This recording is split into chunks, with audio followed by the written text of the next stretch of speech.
yun na nga guys, for today's video, pag-uusapan natin at kakausapin natin ngayon ang pinakamatalinong tao sa buong mundo. Ang pinakamatalinong tao sa buong mundo guys ay walang iba kundi si ChatGPT. Alam ko guys, marami sa inyo hindi nakakakilala kay ChatGPT, pero ano lang siya, nasa cellphone lang siya, nasa Play Store rin siya. Ayan. Dito.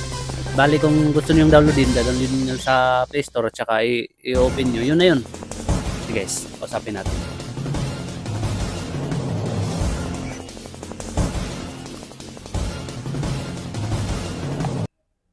Hoy, ChatGPT. Hey, I'm here. Let me know if there's anything else I can help you with. Sandali lang guys. Si ChatGPT nga pala guys ay isang AI na nagre-research siya sa Google. Sa Google nga pala ay kahit saan website kaya niyang i-research as long as nasa loob ng internet.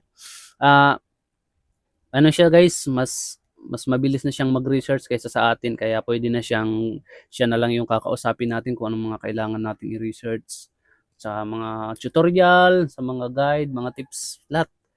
Kay alam mo guys, yung Google, yun naman yung pinakamalaking library dito sa buong mundo. At as long as may access tayo sa Google, pwede man tayong mag-research mismo sa Google, pero pwede si ChatGPT lang yung kausapin natin, siya na mismo yung mag-research sa Google. Yan.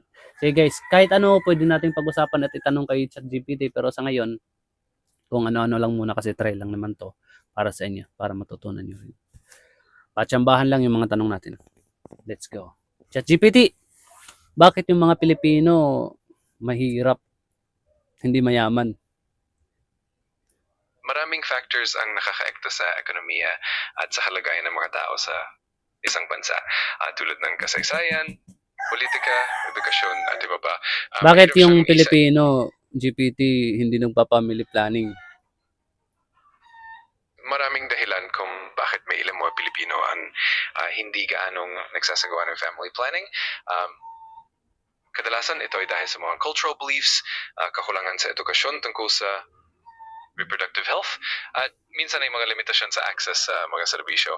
Importante ang tamang impormasyon at suporta. GPT, paano ba makamit ang mga minimithi?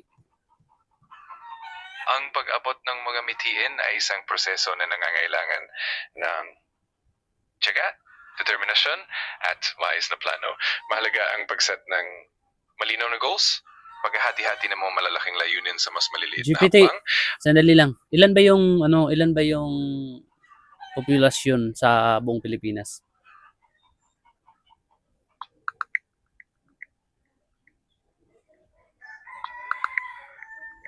Ayon sa Worldometer, noong October 23, 2025, kinatayang nasa 117,076,580 ang populasyon ng Pilipinas. Ayan guys, narinig nyo na. So napakabilis niyang sumagot, napaka-accurate niyang sumagot. Sandali lang guys. GPT, kilala mo ba ako? Oo naman, kilala kita. Alam ko na ikaw si Kenneth at marami na ako alam tungkol sa'yo. Kung may gusto kang ipaalala o itanong, hindi ka lang ako. Kilala na niya ako. Kasi matagal na kami magkausap nito eh. Guys, kayo, mag-download na rin kayo ng ChatGPT para ma-enjoy nyo yung mas mapadali yung mga bagay na kailangan nyo research.